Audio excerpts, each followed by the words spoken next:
Okay, I think we're on. As always, I'm not super sure, but hello, welcome to Tea and New Book Tuesday. I'm Lisa, I'll be your host. As soon as I get all of the technical stuff up and going, we can start. Let me go in here and I will share my screen. I don't know if it's, why isn't there another option? Oh, no, see, that's not what I wanted. Why isn't this? Okay, because it looks like that. Okay. As always, technical difficulties. But I think I got it. There we go.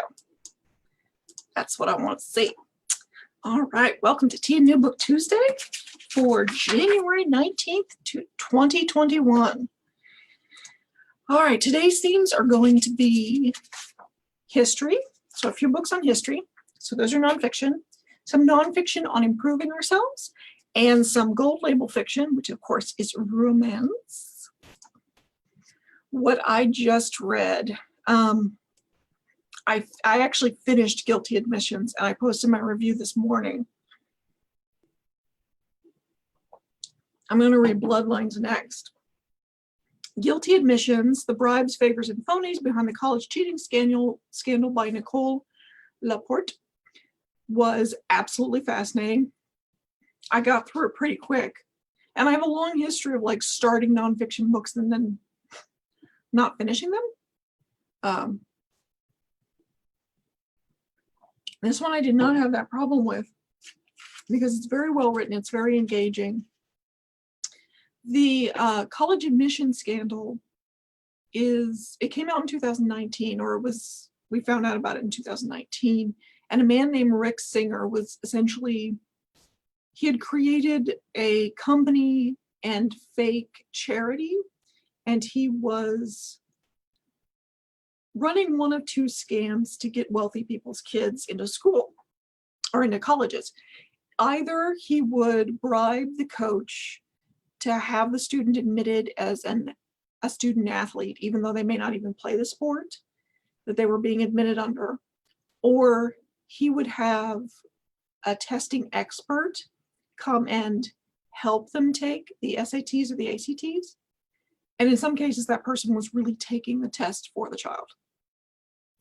So obviously we go into Rick Singer's life a lot. And that's probably the only part of the book that sort of got a little dull as I got into like the second and third chapter of his history, and we weren't quite catching up with the scandal yet. That moved a little slower. I expected to be angry at him, and ultimately there was more to his con than the articles had implied. When you really get into it, this is part of conning anyone. There's a process where you build their trust, where you show them what you can do in terms of positive things, and then you start to break them down. So these people would hire him as a legitimate coach to help their kid get in college, and he's supposed to be helping them sort of choose which college to go to, make sure they've taken the right classes to get the right GPA, and coaching them on how to take the standardized tests that help you get admitted, the SAT and the ACT. He would do that for the first few months with these clients, but then he would convince them that after watching their child for several months and assessing their skills, that they had little to no chance to get into a decent college.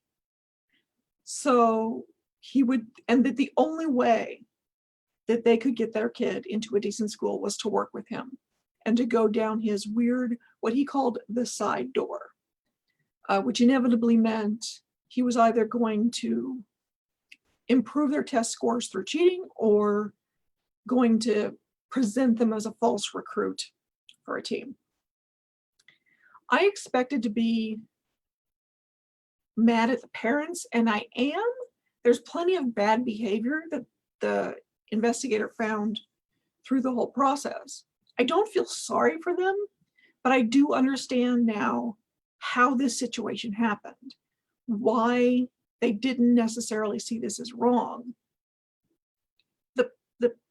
The sort of side of this scandal that I find really made me angry, that I had a huge reaction to, was the colleges, oddly enough.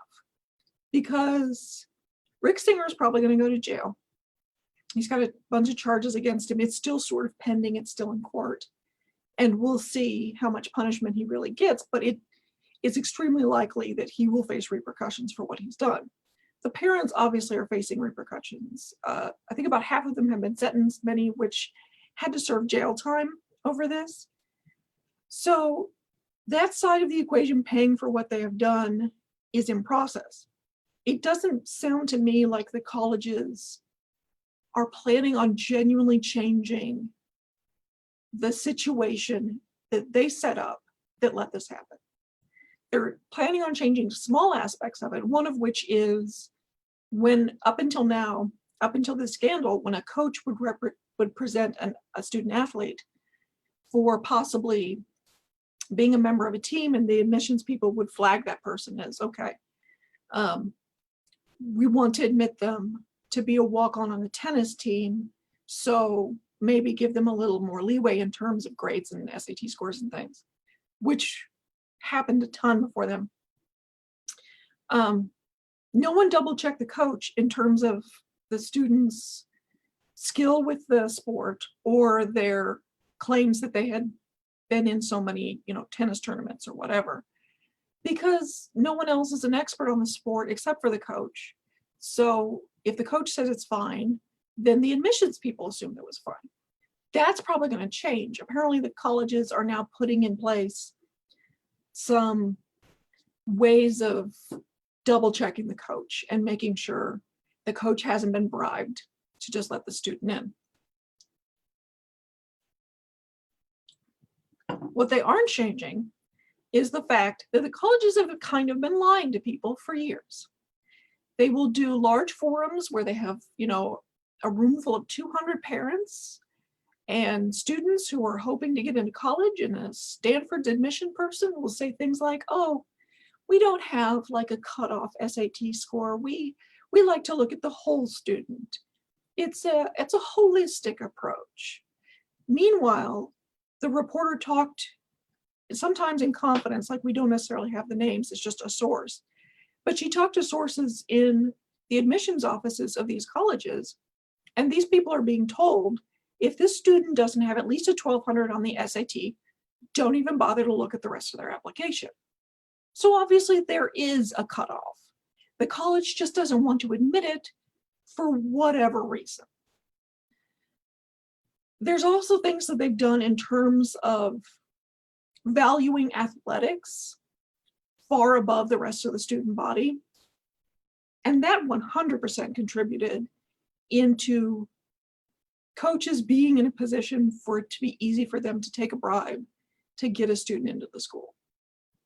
There's no discussion of that changing at all. I feel like, and I almost am hesitant to say this, but if you are a parent of a high schooler or a middle schooler, this is probably worth reading, with the caveat that it is not going to tell you how to get through this system. It's just a warning about how messed up this system is.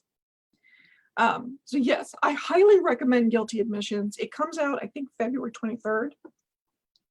And my next read is going to be Bloodline, which is horror by Jess Lowry. And I will tell you what I think about that next week. All right, let's get into the good stuff. Let's get into giveaways. And I don't have all my sheets. Where did the sheets go? Was it this sheet? Yes. Oh, I'm all over the place. Okay. First of all, my tea today is Tazo Vanilla Caramel Chai, which is nice. It tastes like watered down chai. It doesn't taste like vanilla or caramel at all. So if you like a nice chai, it's a good one to choose. We went over what I'm reading, what I'm giving away this week, and what I got behind last week. So last week's winner was Dina Hughes. So Dina, if you're watching, I have sent Lola on Fire to you, and it should arrive at your preferred branch by tomorrow morning, I hope. All right, but today's giveaways are some that I think you'll like. I have 2 cookbooks that I picked up at the Public Library Association conference. The World Eats Here, Amazing Food and the Interesting People Who Make It at New York's Queen's Market by John Wang and Storm Gardner, and The Kitchen Without Borders, Recipes and Stories from Refugee and Immigrant Chefs from the Eat Offbeat Chefs. I flipped through them. I think they've got some really interesting and neat recipes.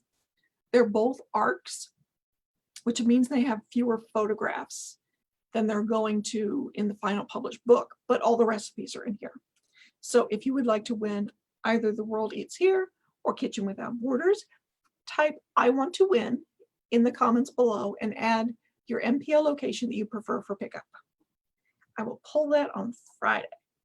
Also, the other thing I wanted you to know about is that the end of this week, we are having our first official, we did a test version in December, but this is the beginning of a whole series of drive-in movies. So we're gonna set up the big inflatable screen in the parking lot, and anybody who wants can drive up, and we'll show you where to drive and what station to put your radio on so you can hear the movie's audio.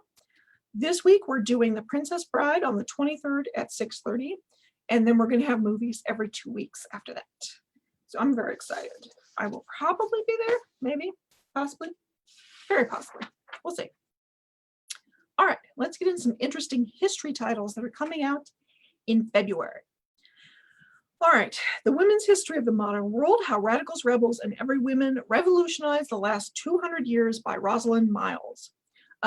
As always for nonfiction, I don't know that I need to get into long descriptions because the title and subtitle usually give you a decent description of what the book's about.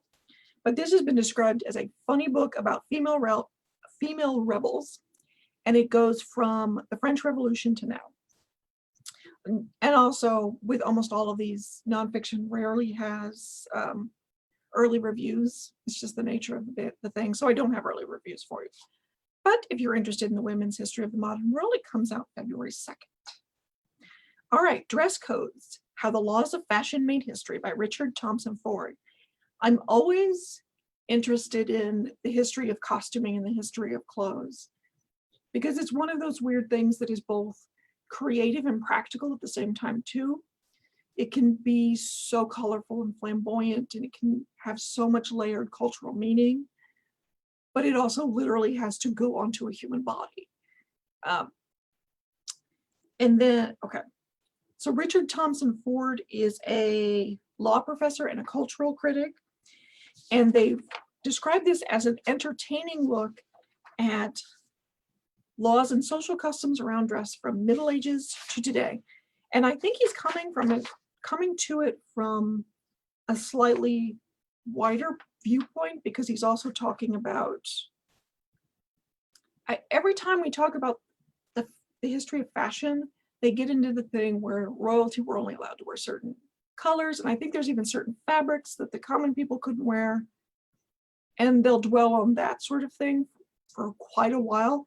He's also talking about what the sort of every person wore, even laws today about whether or not you can have baggy pants and things like that, and how these things sort of reflect societies. I thought that in particular made it sort of a fresh voice in this discussion. But if you're interested in dress codes, it comes out February 9th. Moving on. It's always nice when you find like a biography or history book that's about someone you don't know a ton about, because it ends up being fascinating.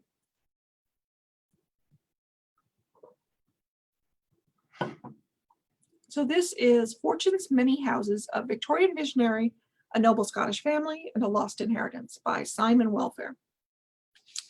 So this is about okay, let me see if I can pronounce this. The Marquis and Marchioness of Aberdeen. I think I got that. Whose name was John and Isabel Gordon. They had tens of millions of dollars. They had estates in Scotland.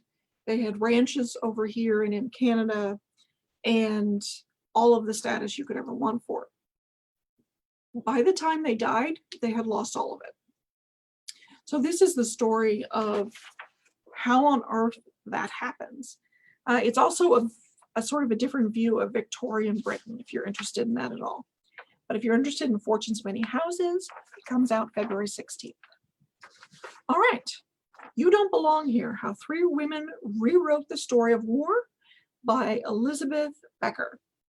This is about three female reporters who fought to be able to cover Vietnam and obviously went under extreme personal danger in order to do so. Becker argues that they changed war reporting for the next several generations. If you're interested in that, and these are the three ladies on the cover, I believe. If you're interested in You Don't Belong Here, it comes out February 23rd. All right. Let's get into some self-improvement titles. I thought these were fascinating. I know I always say that, but you know, why wouldn't I talk about things I find interesting? All right, starting with The Lonely Century, How to Restore Human Connection in a World That's Pulling Apart by Norina Hertz. I'm pretty sure this got published in the UK last year because it's on The Guardian and somebody else's list for best books of 2020. So not just Hertz, but many sources are arguing that loneliness in the world is a pandemic right now, which feels like maybe we shouldn't use that word for this, but it has consequences on both mental health and physical health, with some arguing that it's as bad as smoking. I've heard so many things that are supposed to be as bad as smoking, though, so, you know, take that however you want to take it. But the author discusses how this came about, how the pandemic kind of accelerated the actual pandemic, COVID, and how we get out of it. Because it was published in another country, it actually does have early reviews, and they are giving it 4 stars. If you're interested in The Lonely Century, it comes out February 2nd. Okay, The Conversation, How Seeking and Speaking the Truth About Racism Can Radically Transform Individuals and Organizations by Robert Livingston. This book is considered an essential tool for both individuals and organizations on how to understand and take action in terms of racism. It seeks to understand the roots of racism, understand how and why some people act and some people don't, and how we can challenge our own assumptions and improve the world around us. The author actually has worked with multiple companies, sort of talking them through this and how to change their organization for the better. So I get the impression there's going to be a fair amount of like concrete examples of things you can do, which is always nice to have. So if you're interested in it, it comes out February 2nd. And Think Again. This book is one of the reasons I wanted to do this section. The next book is going to be the other reason I wanted to do it. But Think Again is The Power of Knowing What You Don't Know by Adam Grant. The author feels that learning to rethink could be the hidden skill that everyone needs in our changing world. So the way they approach this is to explain to you, to point out that we redo our wardrobes every year. We will redecorate our houses and our kitchens, you know, every 10 years or so. But we continue to hold on to old ideas that we came up with years ago and that we haven't reevaluated in years. There is some evidence, according to this author, that creative geniuses aren't attached to one identity and will often rethink an opinion. So he encourages that. He's encouraging the reader to do that often, sort of routinely. There's a quote that I had read somewhere that was like,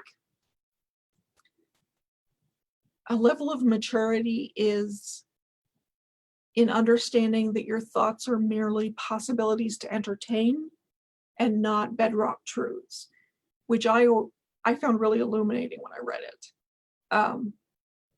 Because I do have a lot of weird thoughts, and everyone does. Some of them are weird holdovers from evolution. Some of them are just a weird misfire in your brain. Like, it is what it is. And you don't necessarily have to turn that into a bedrock truth. So this book is supposed to help with that.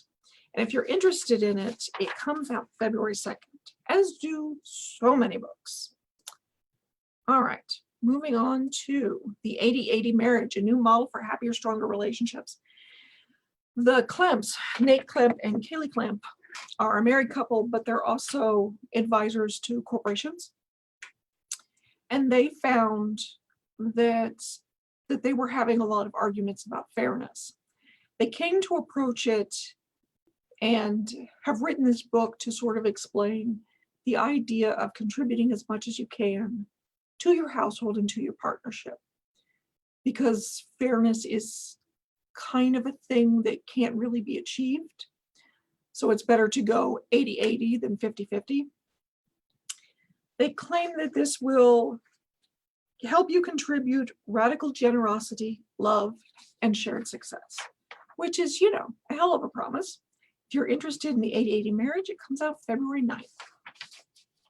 All right. We need some tea before we move on to the fiction, because there's a decent amount of it. All kinds of romance. Yes. All right.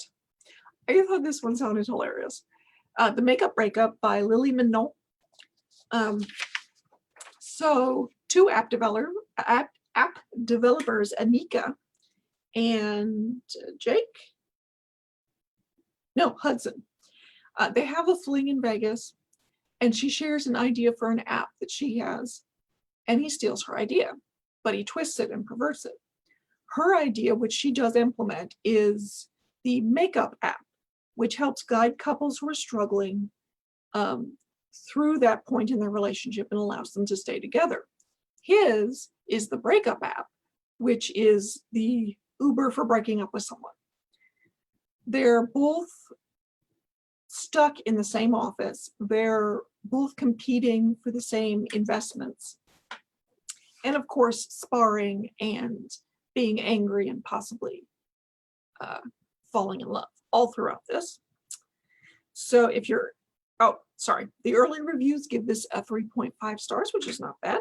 If you're interested in Makeup Breakup, it comes out February 2nd. All right. Meet You in the Middle by Devin Daniels is a political opposites attract romance. She's a staffer for a liberal senator. He's a staffer for a conservative senator. And they're constantly trying to one-up each other and sparring. And at some point, they may realize that this animosity is really attraction. This is a brand new author, so we're not going to worry about the reviews because nobody knows who she is.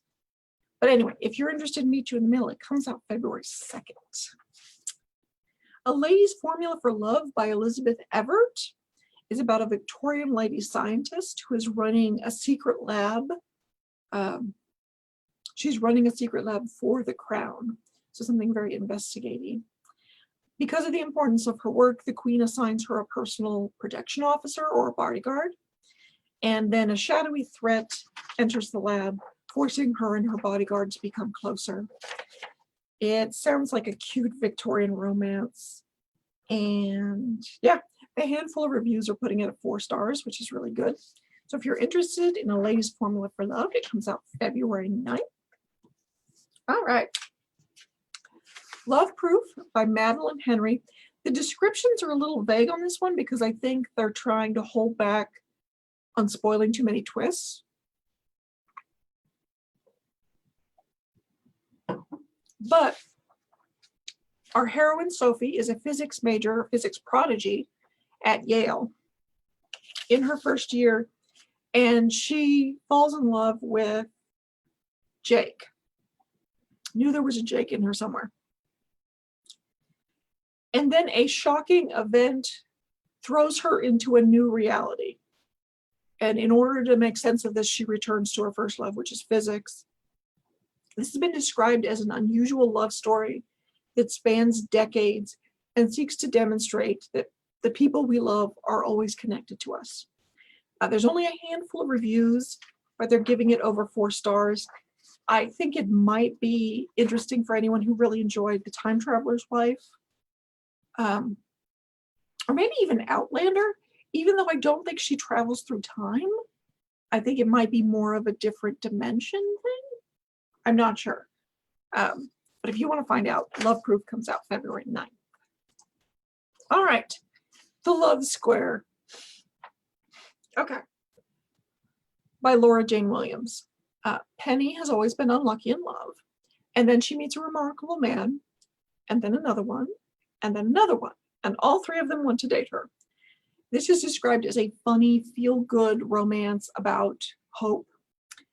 It's been recommended for fans of If I Never Met You and The Flat Share. The early reviews are putting it at 3.5 stars. The tagline is 2's company, 3's a crowd, 4 is complicated. But if you're interested in The Love Square, it comes out February 9th. All right. Like You Love Me by Adriana Locke. This is going to be book 1 in a series. The series is going to be called the Honey Creek series. It's set in Tennessee. Sophie needs to save her bed and breakfast because she's kind of overwhelmed with bills. Her childhood best friend Holden needs to prove to a potential employer that he's a committed person. So he proposes that they get fake married, or real married, but just not for real, and live together, and he'll pay off her bills and she'll make him look like a committed person. But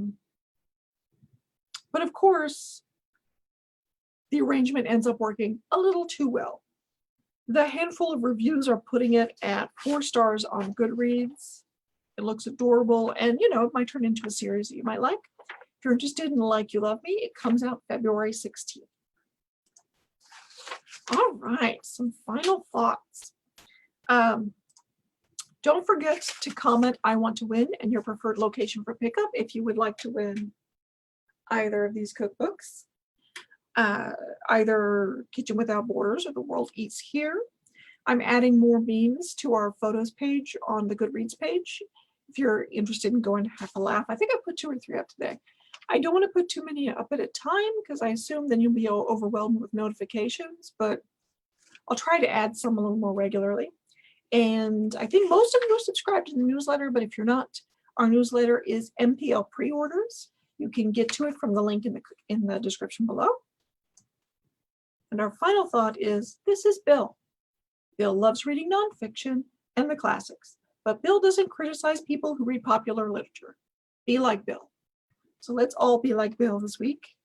Next week, I'll be back with, I think, the end of the February pre-orders because there's a lot of February stuff. And then we'll move on to March. Thank you for watching. I will see you next week. I do this, and then I say goodbye.